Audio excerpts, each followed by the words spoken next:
Let's start this with a prayer. Dear Father, I thank you for this day and this opportunity to be used as a vessel to let your people know that you are available, able, and ready in the name of Jesus of Nazareth. It's got this read, and it's coming from Psalms 121, and it's 1 through 8. And the word says, I look up to the mountains. Does my help come from there? My help comes from the Lord, who made heaven and earth. He will not let you stumble. The one who watches over you will not slumber. Indeed, he watches over Israel, never slumbers or sleeps. The Lord himself watches over you. The Lord stands beside you as your protective shade. The sun will not harm you by day, nor the moon at night. The Lord keeps you from all harm and watches over your life. The Lord keeps watch over you as you come and you go, both now and forever. Normally, we would call that a stalker. We'd be like, why are you watching me so much? Why are you... Listen, I need this stalker.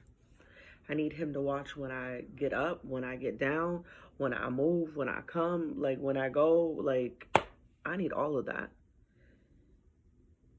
My help comes from the Lord, verse 2, who made heaven and earth.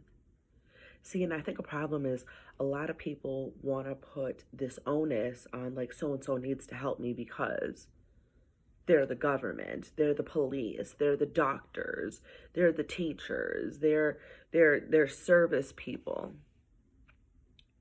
Ain't nobody committed to helping you or guaranteed or promised to help you. And I don't think that this is what people get. Like, we need to really seek him so we can know some foundational truths. Like, always, we all go through a lot. I can't even tell you how much I've been through in the last 2 years. But if it wasn't for God watching over me, because he never sleeps or slumbers, he watches over me and he will not let me stumble. He don't quit, he don't take no breaks, he don't do none of that. So wherever I'm going, he's there. But you got to invite him into your life to be like, look, come with it, God, come stalk me. Come make sure everything is fine. And it's not just when something goes bad, like, oh God, I need your help. Because let me tell you, I've been there too. Like, God, I know I did wrong, but I just need you to come through and bless this situation so everything is okay. Cool. It's so hard to see that. It's so hard to see that when you've never had anybody in your life physically show you what it's looked like to have support. And listen, I am stubborn. I'm not going to say probably. I am stubborn. So when God is trying to say, Tanya, I got you, I'm like, let me see some. Every single time I'd have to be like that. And God is so amazing because he didn't have to keep showing me. He didn't have to show me when my son got sick and then God healed him. He didn't have to show me, when I had lost my job and he came through with a better one. He didn't have to show me when I was in a situation where I was working at the jail and everybody was coming against me because I decided to stand up for the sexual harassment that was happening. It was like, not me. He was with me and he gave me courage to fight back and say something instead of just being like, oh my gosh, I can't believe they trying to do this to me. Instead, he was like,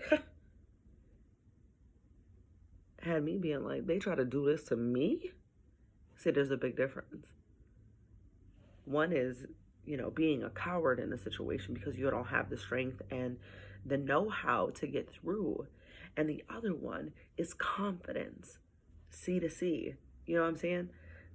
Just see that because he has this unfailing love and he keeps harm and watches over your life, he's not going to let anything happen to you. And when you go through a situation, he's going to build you up and give you the strength, the courage, the confidence, the perseverance, the power, the authority to be like, hold up, you're not going to do this to me.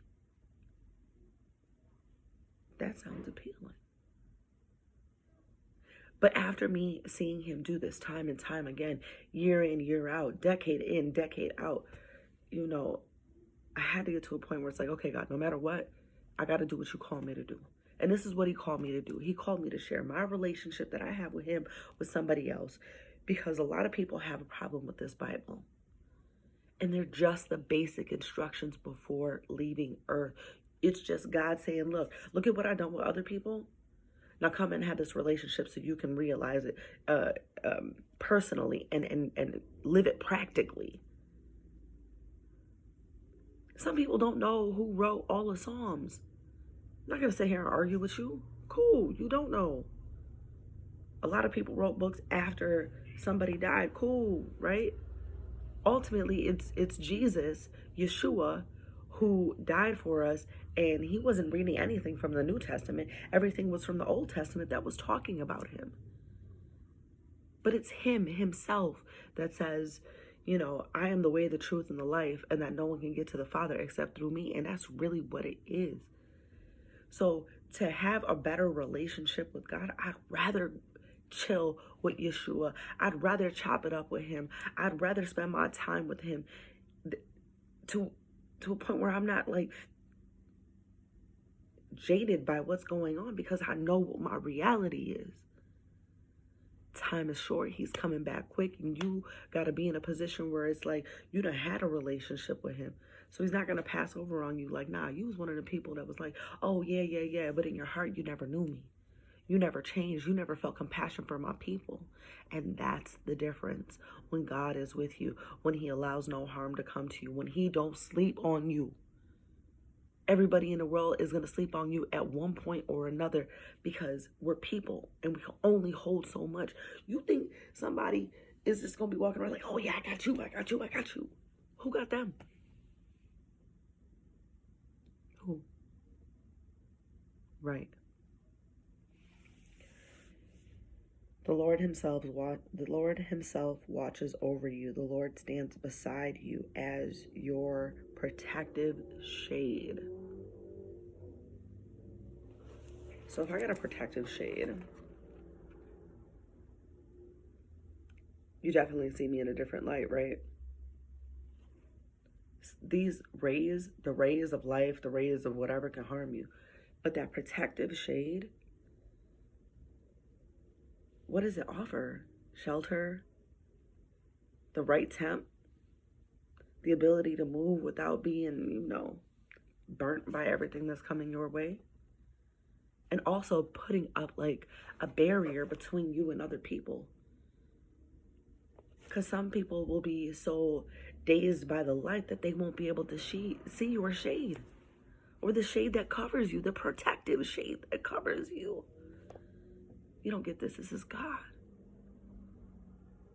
I love him with my whole heart, because he didn't say, oh, Tanya, you had to be like this. You had to be like this before you can come and talk to me. Oh, Tanya, you had to be like this before my son can have a conversation with you. He didn't say none of that to me. And let me tell you, I was the worst of the worst.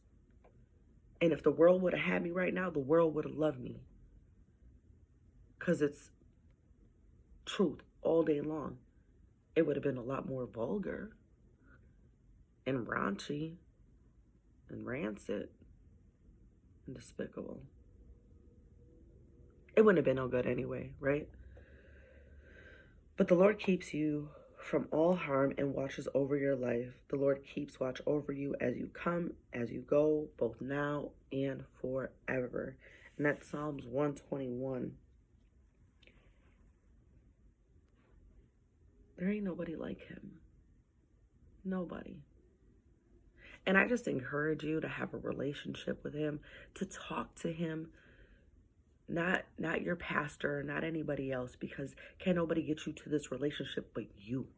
You and God. God is waiting for you to come and holler at him, to be like, hey, what's up, man? What's going on? Not just, you said you was going to make this bread come through. You said you was going to do this. You said you was going to do that. But be like, God, it's me. I heard about all of these wonderful things that you were doing. And I want parts. You think God is going to say no? And it doesn't matter what state you're in. He's not going to say no to you. He loves you too much.